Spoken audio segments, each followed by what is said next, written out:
છોટાઉદેપુરથી સમાચાર મળી રહ્યા છે। છોટાઉદેપુર એસઓજીની સફળ કાર્યવાહી। ગુજરાત રાજ્ય એટીએસ અને કોસ્ટલ સિક્યુરિટી તરફથી ગેરકાયદેસર શસ્ત્રો વિરુદ્ધ કડક કાર્યવાહી કરવા મળેલ સૂચનાઓને અનુસરીને છોટાઉદેપુર સ્પેશિયલ ઓપરેશન ગ્રુપ દ્વારા મહત્વપૂર્ણ પગલું ભરવામાં આવ્યું છે, જેમાં ચિંગરિયાભાઈ ગુરજીભાઈ રાઠવા રહેવાસી ધડાગામ પટેલ ફળિયા તાલુકો જિલ્લો છોટાઉદેપુર કે જે ઇસમને પકડી પાડવામાં આવ્યો છે। સાથે એક દેશી હાથ બનાવટનો તમંચો કિંમત રૂપિયા આશરે 5000 કે જે મુદ્દામાલ જપ્ત કરવામાં આવ્યો છે।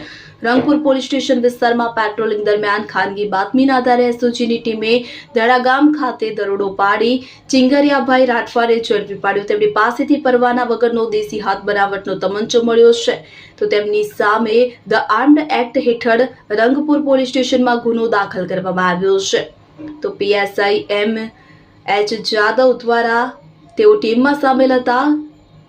અધિકારીઓ જેમાં મિનેશભાઈ, નારસિંહભાઈ, ભાવસિંહભાઈ, બનિયાભાઈ, દશરથભાઈ, લચ્છુભાઈ, મહેશભાઈ, રાજુભાઈ અને વિક્રમભાઈ, કોટવાલભાઈ, રમેશભાઈ, કંદુભાઈ, અર્જુનભાઈ, કરશનભાઈ, હિરલબેન, અમુભાઈ દ્વારા કાર્યવાહી કરવામાં આવી છે। છોટાઉદેપુર એસઓજીની આ કામગીરી વડોદરા વિભાગના આઈજીપી સંદીપસિંહ તથા એસપી ઇમ્તિયાઝ શેખના માર્ગદર્શન હેઠળ હાથ ધરાઈ। ઇમરાન મિર્ઝા, છોટાઉદેપુર।